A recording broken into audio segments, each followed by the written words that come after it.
আগামীকাল সূর্য উঠবে এটা যেরকম সত্য, এই খেলাফত আবার পৃথিবীতে কায়েম হবে এটা এর চেয়েও বেশি সত্য। বুঝছেন না আপনারা?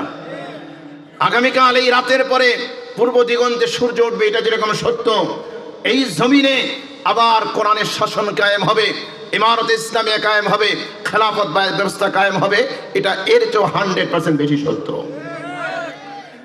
মুসনাদে আহমদের হাদিস, নবীজি বলেছেন, লা ইয়াবকা আলা যখরিল আরদি বাইতু মাদারিন ওয়ালা ওয়াবারিন ইল্লা আদখালাহুল্লাহু কালিমাতাল ইসলাম। আখির জামানার পয়গম্বর বলে, এমন একটা সময় আসবে পৃথিবীতে কাঁচা পাকা কোনো জায়গা বাকি থাকবে না, আল্লাহ রাব্বুল আলামিন প্রত্যেকটি ঘরে প্রত্যেকটি জায়গায় ইসলাম প্রবেশ করিয়ে দিবেন। একটু জোরে বলেন সুবহানাল্লাহ। ইম্মা বিইজ্জি আজিজ ওয়া ইম্মা বিদুল্লি জালিল, হয় ইসলাম গ্রহণ করে সম্মানিত হবে অথবা ইসলামের কাছে আত্মসমর্পণ করে অপমানিত হয়ে ইসলামের ছায়াতলে আসবে। মুসনাদে আহমদের আরেকটি হাদিস শুনাই, নবীজি বলেছেন, তাকুনুন নবুওয়াতু ফীকুম মা শা আল্লাহু আন তাকুনা। আল্লাহ রাব্বুল আলামিন যতদিন ইচ্ছা তোমাদের মধ্যে এই নবুয়তকে বাকি রাখবেন। সুম্মা ইয়ারফাউহা ইযা শাআ ইয়ারফাহা, এরপরে আল্লাহ রাব্বুল আলামিন যখন ইচ্ছা করেন এই নবুয়তকে উঠায়া নেবেন। সুম্মা তাকুনু খিলাফাতান আলা মিনহাজিন নবুওয়া, এরপরে আল্লাহ রাব্বুল আলামিন নবুয়তের পরে নবুয়তের তরিকায় আল্লাহ রাব্বুল আলামিন পৃথিবীতে খেলাফত ব্যবস্থা দান করবেন। আখির জামানার পয়গম্বর 1450 বছর পূর্বে যেই ভবিষ্যৎবাণী করেছেন, যেই সতর্কবার্তা খোঁজখবরি উম্মাহকে দিয়েছেন, খেলাফত ব্যবস্থা কায়েম হয়েছিল নাকি হয় নাই? এর একটু কথা বলেন না, হয়েছিল নাকি হয় নাই? হযরত আবু বকর, হযরত উসমান, হযরত আলী, হযরতে ওমর রাদিয়াল্লাহু রিদওয়ানুল্লাহি তাআলা আলাইহিম আজমাইন, তাদের সময় পৃথিবীতে আল্লাহ পাক খেলাফত ব্যবস্থা কায়েম করেছিলেন। আখির জামানার পয়গম্বর, তিনি যে সত্য নবী সত্য রাসূল, এই হাদিস বাস্তবে তার প্রতিফলন ঘটিয়েছে। আল্লাহ রাব্বুল আলামিন প্রমাণ করে দিয়েছেন রাসূল সাল্লাল্লাহু আলাইহি ওয়াসাল্লাম তিনি সত্য নবী, তিনি মিথ্যা নবী নন। চিল্লায় বলেন আল্লাহু আকবার, একটু জোরে বলেন আল্লাহু আকবার। তাহলে নবুয়তের পরে খেলাফত আসলো। আল্লাহ রাসূল তার মৃত্যুর পূর্বে আমাদেরকে জানিয়ে দিয়েছেন, আমরাও দেখতে পেয়েছি, নবুয়ত শেষ, এরপরে খেলাফত এসছে। এরপরে নবীজি বললেন, সুম্মা তাকুনু মুলকান আদ্দা, এরপরে আসবে অত্যাচারী স্বৈরাচারী শাসকের যুগ। পৃথিবীতে অত্যাচারী স্বৈরাচারী শাসকের আবির্ভাব হবে, খেলাফত ব্যবস্থা শেষ, এরপরে এই স্বৈরাচারী শাসকের যুগ আসবে, এটাও বিশ্ববাসী দেখেছে।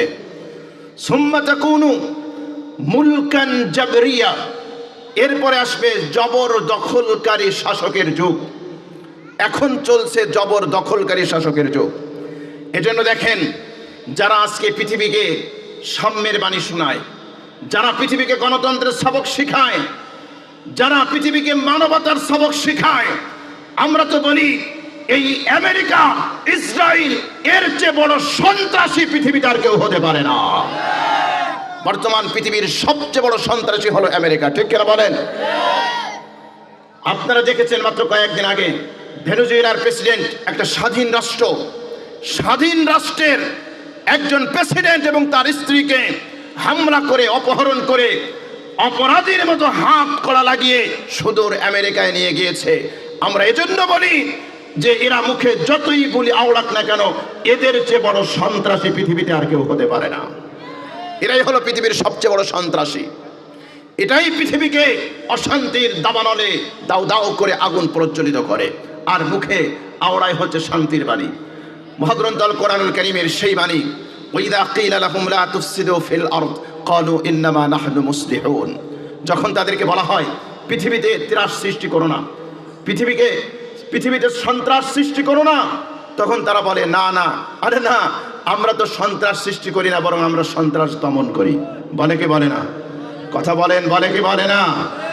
ইরাকে যখন বোমা মেরে তামা তামা করে ফেলে, লক্ষ লক্ষ মুসলিম ভাই বোনদেরকে হত্যা করে, যখন প্রশ্ন করা হয় কেন আপনারা ইরাকের এই পবিত্র মাটিকে জাহান্নামে পরিণত করলেন, তারা কি বলে?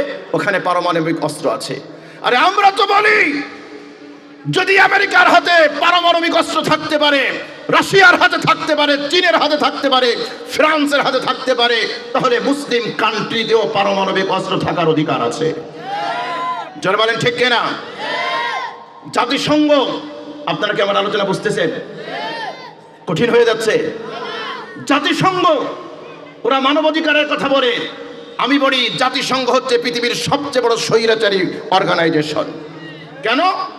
আপনারা জানেন স্বাধীন প্যালেস্টাইনের পক্ষে বিশ্বের কতগুলো রাষ্ট্র ভোট দিয়েছে, তারা স্বাধীন প্যালেস্টাইন রাষ্ট্র চায়, কিন্তু 4 মোড়ল ভেটো পাওয়ারের অধিকারীরা তারা ওখানে একজন যদি ভেটো দেয় তাহলে সেই আইন কার্যকর হবে না। আমরা দেখেছি পৃথিবীর অনেক রাষ্ট্র প্যালেস্টাইনের পক্ষে মতামত দিয়েছে, কিন্তু আমেরিকা ভেটো দিয়েছে, এজন্য প্যালেস্টাইনের স্বাধীনতাও কার্যকর হয় না। তাহলে কোথায় সাম্য, কোথায় মানবাধিকার, কোথায় শান্তির বার্তা? এই জাতিসংঘ হচ্ছে মুসলমানদের রক্তকে বৈধতা দেওয়ার সবচেয়ে বড় ফ্যাসিস্ট অর্গানাইজেশন, ঠিক কিনা বলেন? এজন্য দেখবেন পৃথিবীর যেই অঞ্চলে মুজাহিদরা জেগে উঠতে চায়, মুজাহিদরা কোরআনের শাসন কায়েম করতে চায়, মুজাহিদরা আল্লাহর জমিনে খেলাফত কায়েম করতে চায়, সেই জায়গায় জাতিসংঘের অধীনে সৈন্যবাহিনী পাঠিয়ে এই মুজাহিদদেরকে দমন করা হয়। এটি হলো বাস্তবতা। আমি জানি না মুসলমানদের কবে ঘুম ভাঙবে, মুসলমানদের কবে ঘুম ভাঙবে।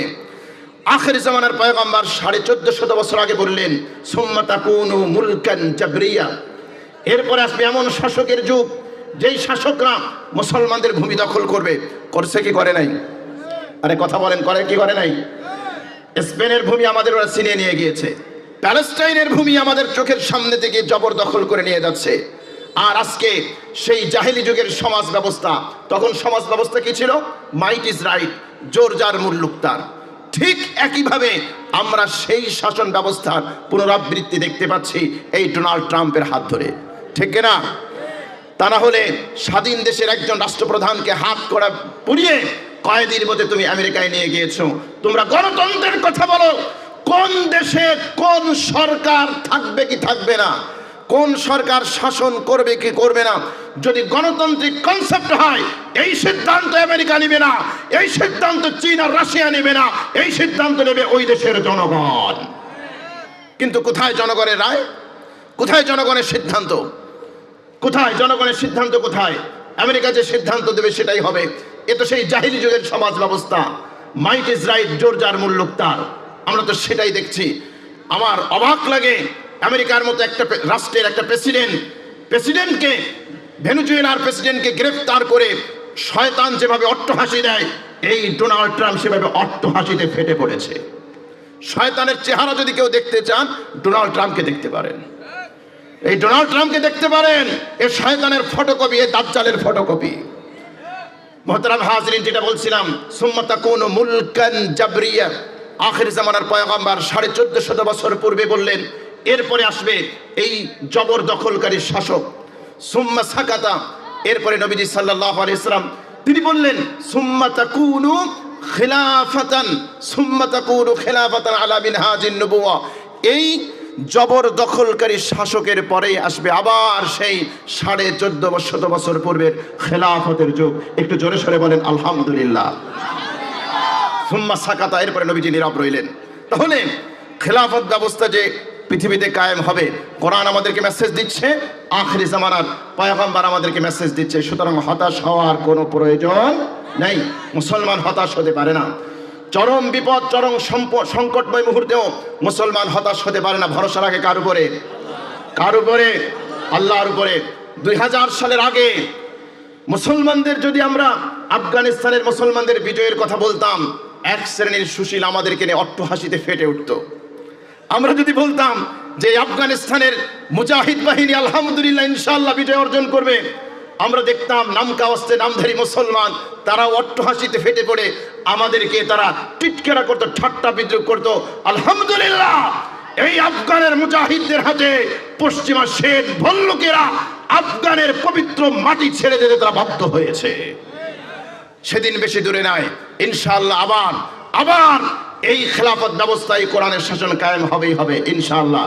জোরে বলেন ইনশাআল্লাহ, একটু জোরে বলেন ইনশাআল্লাহ।